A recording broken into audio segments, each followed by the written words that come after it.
정책 인터뷰 1부에선 더불어민주당 3대 특검 종합대응 특별위원회 위원장이시죠. 전현희 최고위원과 주요 정치 현안 짚어보겠습니다. 위원장님 안녕하세요. 안녕하세요. 김건희 여사가 구속됐습니다. 법원은 증거인멸 우려가 있다고 판단했습니다. 영장 발부 어떻게 보셨습니까? 네, 법리적으로 볼 때 김건희 씨가 계속적으로 특검 수사에서 자신의 범행을 전면 부인을 했고요. 그리고 이런 범행을 부인하는 것은 증거인멸 가능성이 높다 이렇게 법원에서 보는 거거든요. 그리고 실제로 증거인멸을 한 그런 정황들이 많이 나타나고 있습니다. 그렇기 때문에 당연히 이거는 구속감이고 구속영장 발부 사유가 될 수 있습니다. 그래서 어젯밤에 저는 당연히 100% 구속영장이 발부될 것이다 확신하고 결과도 보지 않고 그냥 다툼의 여지가 없을 것이다. 네, 그 너무 당연한 내용입니다. 이 증거인멸 우려에 대해서 이 이봉관 서희건설 회장의 자수서가 좀 결정적 역할을 했다는 분석이 있습니다. 김 여사가 이제 나토 정상회의 때 착용한 목걸이에 대해서 이 회장은 2022년 3월에 윤 전 대통령 당선 축하 선물로 전달했다는 건데 김 여사는 모조품을 착용했다고 얘기를 했습니다. 특검이 진품과 모조품 모두 제출을 했는데 이 상황은 좀 어떻게 보셨습니까? 그 목걸이가 김건희 씨의 진술은 2010년에 홍콩에서 네. 어머니 최은순 씨를 위해서 구입을 한 거다. 200만 원에 구입한 거다. 모조품이다. 이런 진술을 했잖아요. 근데 그 목걸이가 실제 출시된 건 2015년. 그래서 이 자체로도 그 말이 명백한 거짓이다. 이게 밝혀진 거고요. 그리고 또 서희건설 회장이 자술서를 제출을 하면서 그 모든 전모가 밝혀졌습니다. 실제로 취임 선물로 이제 목걸이를 줬다는 거잖아요. 그런데도 불구하고 김건희 씨는 어제 법정에서조차 영장 판사가 묻는 질문에 그 목걸이를 받은 적 없다. 이 진품과 이렇게. 모조품이 다 제출이 됐는데도 안 받았다. 네, 이렇게 얘기를 그러니까 했더라고요. 너무나 뻔한 거짓말을 했잖아요. 그래서 이거는 그냥 더 이상 개선의 정이 없다. 그래서 법원으로서는 영장을 발부하는 가장 결정적인 사유로 봤을 것 같습니다. 이게 단순 선물인지 대가성이 있는지도 좀 규명해야 되지 않을까요? 서희건설 회장의 자수서에 보면 그 목걸이를 사이에 그 총리실 비서실장 그 임명 청탁 인사 청탁으로 줬다 이런 이제 진술. 자술서에 그 부분도 명시가 되어 있나요? 그러니까 총리실 비서실장이라는 것은 적시가 되어 있지 않지만 사회 인사 청탁으로 그 목적으로 줬다 이런 내용은 써 있는 것으로 지금 알려져 있습니다. 그렇기 때문에 지금 시중에 알려진 바와 같이 그 박성근 검사인가요? 네. 그 분이 총리실의 비서실장으로 임명이 된 것이 김건희가 배후에 있었다. 그리고 그것이 이 목걸이를 준 그것의 목적이었다. 이런 게 지금 이제 확인이 되고 있는 셈이죠. 그러니까 2022년 3월에 목걸이를 줬다고 하고 2022년 6월에 국무총리 비서실장으로 박성근 변호사가 임명이 됐다고 합니다. 지금 국무총리실 비서실장은 정무위에 출석을 합니다. 네. 국회 정무위는 공정위, 금융위 등의 기관들이 이제 소속 기관입니다. 그런데 서희건설의 경우에는 그런 정무위, 금융위나 공정위 관련되어 있는 민원이나 걸려 있는 사건들이 꽤 있는 걸로 알고 있습니다. 그래서 그런 여러 가지 포석에 깔려 있는 그런 인사청탁이 아니었을까 이런 추정이 됩니다. 김 여사 측 어제 영장심사에서 화무심의롱이다 이런 얘기를 했다고 합니다. 권력은 한때에 불과하다는 뜻인데 이 부분은 좀 어떻게 보셨습니까? 김건희 씨 측에서 나온 얘기라고 하니까요. 변호인 측에서 네. 얘기했을 거로 생각이 되는데요. 변호사들이 이미 이 사건은 더 이상 끝났다. 더 이상 어떻게 해볼 도리가 없다. 이런 변호사들의 심정을 고백한 게 아닌가. 그래서 자포자기한 마음이 드러났다 이렇게 생각이 들고요. 그렇지만 그 단어 자체는 좀 부적절했다 생각합니다. 네. 화무시비론 그러면은 이제 김건희 씨가 굉장히 활짝 꽃을 피운 적이 있고 그랬다 이런 얘기인데요. 그 기간 동안 얼마나 권력을 많이 누렸습니까? 그런 자신들의 김건희 씨가 누린 권력에 대해서 반성이 없이 그냥 그 권력이 이제는 쓰러졌구나 하는 그런 이제 자조적인 발언으로 네. 보이고요. 그 반성이 없는 그런 내용이 담겨 있다 이렇게 봅니다. 이번 구속에 대해서 민주당과 조국혁신당에선 사필 규정, 인과응보다 논평을 냈는데 국민의힘에선 별도 입장이 없습니다. 김문수 당권 후보가 입장을 SNS에 냈는데 이재명의 3대 특검이 전직 대통령 부부를 동시에 구속하는 만행을 저질렀다. 정치적 복수에 눈이 멀어 국격 따위는 안중에도 없다. 이렇게 얘기를 했습니다. 어떤 말씀 주시겠습니까? 일단 김건희의 구속은 당연히 자신이 그동안 범했던 범죄에 대한 대가이고요. 사필 기정, 인과응보가 틀림없다 생각합니다. 김문수 지금 후보가 하시는 그 발언이 망언이고 만행이다 생각합니다. 네. 김건희 윤석열 부부가 대한민국에 끼친 악행이 정말 나라의 국격이 추락하는 실로 부끄러운 일입니다. 그런 부끄러운 일을 자행한 자들에 대해서 그런 행위에 대한 비판은커녕 반성도 하지 않고 그들을 감싸는 것은 그것이야말로 국민들을 부끄럽게 하는 그런 만행이 아닐까 이렇게 생각합니다. 내란 특검 얘기도 해보겠습니다. 계엄해제 표결 방해 의혹과 관련해서 야당 의원들에 대한 참고인 조사를 이어가고 있습니다. 당시 추경호 원내대표 소환도 곧 이루어지겠죠? 어떻게 보십니까? 지금 추경호 당시 원내대표가 비상계엄 해제를 사실상 방해한 네. 것이 아니냐.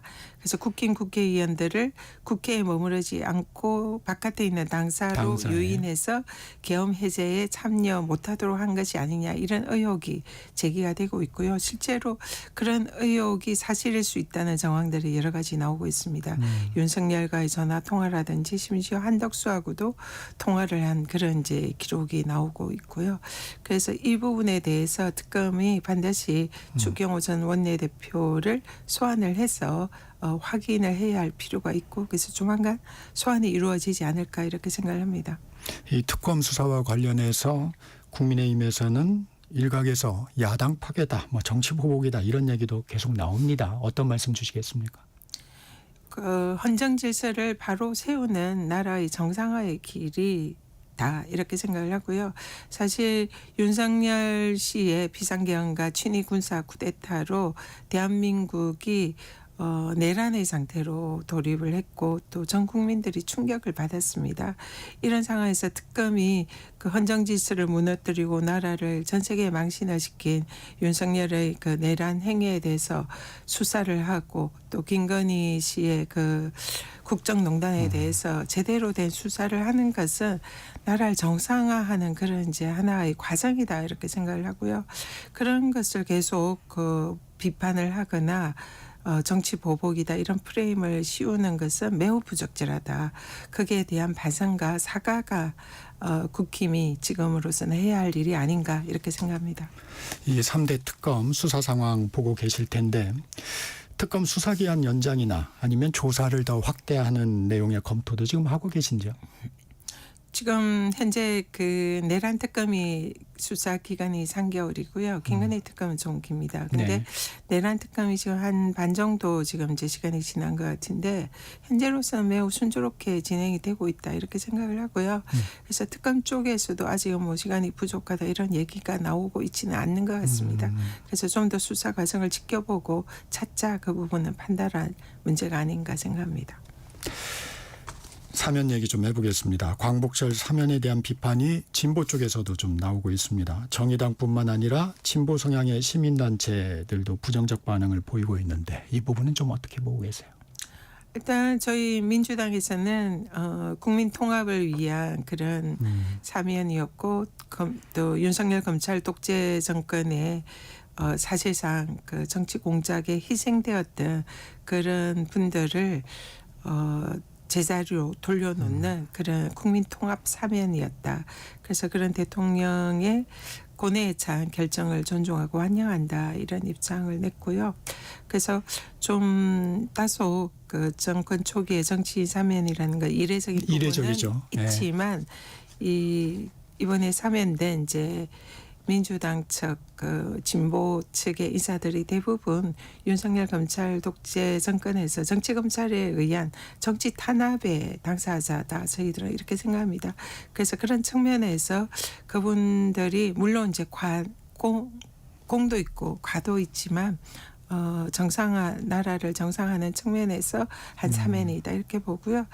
물론 일부에서는 거기에 대해서 이제 네. 비판적인 시각이 있는 것도 잘 알고 있습니다. 그렇지만 이런 여러 가지 점을 감안한 사면이기 때문에 좀 또 비판하는 쪽에서도 어느 정도 양해를 해주시지 않을까 생각합니다. 앞으로 좀 지켜봐야 되겠지만 의원님은 여론이 그렇게 나쁘지 않을 것이다. 뭐 이렇게 보시는 것 같아요. 어떻습니까? 실제로 그 상당수의 또 국민들께서 그 가족들까지 사실상 도륙되다시피 한 그런 전 정권의 탄압에 대해서 이미 충분한 대가를 치렀다. 그렇기 때문에 이번에 사면을 하는 것은 사실상 불가피했다 이렇게 말씀을 하시는 분들이 실제로 많으세요. 그렇기 때문에 여론이 이번 사면이 뭐 매우 뭐 부적절했다, 나쁘다, 뭐 이런 쪽의 여론은 그렇게 많지 않은 것 같습니다. 물론 비판은 많이 하는 걸 듣고 있지만은 전반적으로 그것이 우리 국정의 지지율을 뭐 아주 떨어뜨릴 정도로 그렇게 나쁜 이런 여론은 아니다. 좀 그렇게 판단하고 있습니다. 민주당 앞으로 조국 전 대표가 돌아온 조국혁신당과의 관심이 많습니다. 어떻게 전망하십니까? 조국 혁신당은 먼저 저희 민주당의 전략적인 동반자입니다. 지난 총선 때도 함께 윤석열 정권과 싸우면서 승리를 했고요. 각자의 역할을 수행을 훌륭히 했습니다. 그래서 조국 혁신당에 대해서는 그런 동반자적인 동시적인 그런 입장을 여전히 갖고 있다는 말씀드리고요. 앞으로 물론 이제 뭐 지방선거라든지 또 보궐선거라든지 이런 부분에 있어서는 경쟁을 할 수도 있습니다. 그러나 그는 어디까지나 이런 정치 집단에 있어서 자연스러운 그런 이제 정치 행위의 일환이다 이렇게 생각하고요. 그래서 앞으로도 계속 조국 혁신당과 그런 전략적인 동반자 관계를 유지를 하면서 저희들이 서로 또 배려하면서 잘 할 거다 이렇게 말씀드리겠습니다. 이 동반자 관계라고 말씀을 하셨는데 조국혁신당 야당입니까? 여권입니까? 예, 뭐 양쪽의 측면을 가지고 있다 생각합니다. 정부 네. 여당에 대해서는 또 할 말은 해야 되는 그런 야당의 입장일 수도 있고요. 또 그동안 저희들과 함께해온 역사가 있기 때문에 또 많은 정강과 정책에서 공감대가 많습니다. 그런 측면에서는 또 함께 공감대를 가지는 여당의 역할도 또 수행을 해낸다 이렇게 생각합니다. 합당 가능성은 어떠세요? 이 당내 그런 어떤 분위기도 좀 있습니까? 지금 아직 민주당에서 공식적으로 논의된 적은 없고요. 네. 그렇지만 조국 혁신당이 민주당과 합당하는 것보다는 사실상 조국 혁신당이라는 정체성을 가지면서 지금 조국 혁신당도 총선 때 세빙선 역할을 하겠다. 이런 그래서 가장 진보적이고 개혁적인 목소리를 내는 그런 정당이잖아요. 그래서 그런 역할을 수행하는 것이 또 조국 혁신당의 또 하나의 가치가 아닐까 뭐 이런 생각은 하고 있습니다. 그렇지만 또 서로 양 정당이 정치적 필요나 여러 가지 측면에서 합당할 필요성이 있다고 판단되면 정치는 생물이니까 앞으로 시간이 뭐 많이 있기 때문에 어떤 식으로 상황이 전개될지는 현재로서는 좀 예측하기는 어렵다. 시기상조다. 그렇게 생각합니다. 아무래도 여야 모두가 지금 내년 지방선거를 굉장히 중요시하고 있는 상황이기 때문에 그럴 경우에 조국혁신당이 호남 지역에서는 어떻게 보면 좀 경쟁 관계를 가질 수 있는 거 아닙니까? 물론 지난번 보궐선거 때도 조국혁신당과 민주당이 이제 각 지역에서 경쟁 했었고 그런 경쟁 관계가 뭐 물론 이제 일부는 그 막상 후보로 뛰는 쪽이라든지 특정 지역에는 좀 불편할 수도 있습니다. 그러나 그는 아까도 말씀드렸지만 정치라는 것은 서로 경쟁하면서 서로 성장하는 거고 그것이 민주주의다 이렇게 생각하고요. 그래서 그런 부분이 지금 뭐 조국 대표의 사면이라든지 뭐 조국 혁신당과 민주당과의 관계라든지 이런 것을 좌우할 변수는 아니다 그렇게 생각합니다. 이 광복절 특사파장이 대통령 국민 임명식에도 영향을 미치는 분위기입니다. 국민의힘 지도부 15일 열리는 국민 임명식에 불참하기로 결정했습니다. 개혁신당도 불참할 계획인 것으로 알려졌는데 야당의 반응에는 좀 어떤 말씀 주시겠습니까? 정쟁을 할 사안이 있고요. 정치에서. 그리고 서로 협력을 할 사안이 있습니다. 이 사안은 정쟁의 대상이 아닙니다. 이번에 국민 임명식은 윤석열 내란 정권의 국민들이 가장 앞장서서 거리에서 광장에서 응원봉을 들고 빛의 혁명으로 완수를 했고요. 그 결과 탄생한 것이 이재명 정부이고 이재명 대통령입니다. 그래서 국민들이 그것을 자축하면서 환영하는 하나의 축제거든요. 그래서 그런 국민 축제의 현장에 이런 정쟁을 일삼으면서 그런 뭐 정파적인 이유로 참석하지 않겠다. 이것은 매우 부적절하다. 이렇게 생각을 하고요. 지금이라도 늦지 않았으니까 함께 국민과 함께 어우러지면서 이런 축제의 현장을 같이 했으면 좋겠다. 이런 생각을 합니다.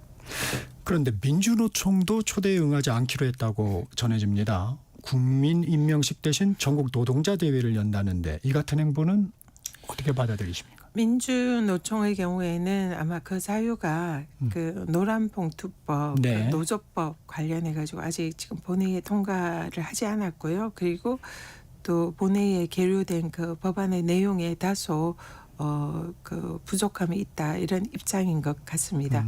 마찬가지로 그렇지만 민주노총의 경우에도 저희들과 이 내란을 종식하는데 함께 싸워왔던 동지들입니다.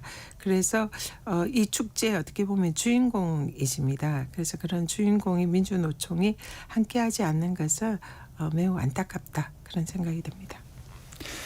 이 주식 양도소득세 대주주 요건 관련해서 당정 간의 의견이 아직 정리되지 않은 거죠? 지금 이제 서로 조율해가는 과정이다 이렇게 보면 될 것 같고요. 민주당에서 그 기재부 쪽이죠. 거기서 이제 10억으로 하향하겠다는 발표가 있은 이후에 많은 국민들의 이제 좀 걱정 어린 이런 이제 의견을 많이 전달받았고요. 문자도 많이 받았습니다. 그리고 또 전문가들의 견해도 많이 수렴을 했고 그런 여러 가지 의견을 수렴을 해본 결과 이 사안을 조금 더 시간을 가지고 50억 수준을 좀 유지를 하는 방향으로 검토를 하는 것이 바람직하지 않겠느냐 이런 의견을 이제 정부 측에 전달을 했고요. 정부 측도 그것을 뭐 완전히 무시하거나 그렇지 않다 그런 입장은 아닌 걸로 알고 있습니다. 시간을 가지고 여론을 살펴보면서 또 그 정책의 정당성 뭐 이런 부분도 또 있으니까 한번 좀 지켜보자 그런 정도의 입장으로 알고 있습니다. 우리 투자자들은 빨리 좀 결론을 냈으면 좋겠는데 보니까 이 결론을 내는 시기에도 당정 간에는 조금 차이가 있는 것 같습니다. 이 민주당에서는 다소 좀 정기국회 전에 했으면 좋겠다는 생각인 것 같고 정부에서는 조금 시간을 갖고 수기해보자는 판단인 것 같은데 어떻게 보십니까? 정책의 결정권자는 정부니까 정부에서 이제 잘 판단을 해서 결정할 거다 이렇게 생각을 하지만 그 결정이 너무 늦게 되면 시장에 많은 혼란을 줄 수 있다 그렇게 생각이 들고요. 그래서 속히 이 결정을 마무리하는 게 시장의 혼란과 그리고 주식 투자자들의 불안한 마음을 조금이나마 안심시킬 수 있지 않나 이렇게 생각합니다. 국민의힘 전당대회 상황도 좀 살펴볼까요? 전당대회를 방해했죠. 그 전한길 씨에 대해서 국민의힘이 징계 절차를 밟고 있는데 좀 지지부진해 보입니다. 민주당의 이춘석 의원 조치와는 확연히 대비가 됩니다. 좀 그 상황은 어떻게 보고 계십니까? 지난 국민의힘 전당대회 때 전한길 씨가 그때 이제 사실상 전당대회를 휩쓸었죠. 그래서 국민의힘 전당대회는 전한길에게 찍히면 배신자, 전한길이 좋다 이러면은 이제 국민의힘 후보로 인정받는 그런 마치 전한길에 의해서 좌지우지되는 전한길이라는 사람이 상황인 듯한 그런 분위기에 지금 전당대회가 진행되고 있다 생각합니다. 국민의힘이 그래도 제1야당이고 공당인데 이런 행태는 사실상 사상 초유의 일이다 생각하고요. 국민의힘 소속 그 의원들이나 당원들이 매우 부끄러워해야 할 그런 사안이다 이렇게 생각합니다. 물론 전한길 씨가 그 따르는 당원들이 숫자가 많고 그 영향력이 크기 때문에 거기에 이제 잘 보여야 국민의힘 지도부로 당선될 수 있다 이런 생각일 수 있다고 보이는데요. 그것 자체가 매우 참담하고 제1야당으로서 공당으로서의 자격을 이미 상실했다 생각하고 더구나 전한길 씨가 내세우는 여러 가지 주장들이 매우 극우에 가까운 이런 주장들입니다. 비상계엄에 대해서 사실상 뭐 찬성을 하는 입장이나 윤석열의 탄핵을 반대하는 입장이나 다수 국민들의 생각과는 동떨어진 극우적인 주장을 일삼고 있는데 그런 사람한테 이 정당이 흔들린다, 좌지우지된다. 이거는 사실상 국민의힘이 공당으로서의 자격을 이미 상실했다 이렇게 보입니다. 마지막으로 시간이 조금 얼마 없는데 짧게 여쭤보겠습니다. 의원님은 국민의힘이 정당 예산 초기 단계에 들어섰다 이렇게 진단을 하셨는데 짧게 좀 정리해 주시면. 비상계엄 당시에 국민의힘이 그 계엄 해제를 추경호 원내대표가 사실상 이제 참여하지 못하도록 동의한 것이 아니냐 이것이 지금 수사 대상이고요. 이것이 사실로 밝혀진다면 사실상 내란에 동조했다. 더구나 지도부가 동조한 게 아니냐 이런 의문이 당연히 나올 수밖에 없고요. 그 결과가 나온다면 그는 정당 예산의 사유가 충분히 될 수 있다 이렇게 생각합니다. 여기까지 듣겠습니다. 지금까지 전현희 더불어민주당 최고위원이었습니다. 고맙습니다. 감사합니다. 전격시사 1부 여기서 마칩니다. 안녕하세요. 서울특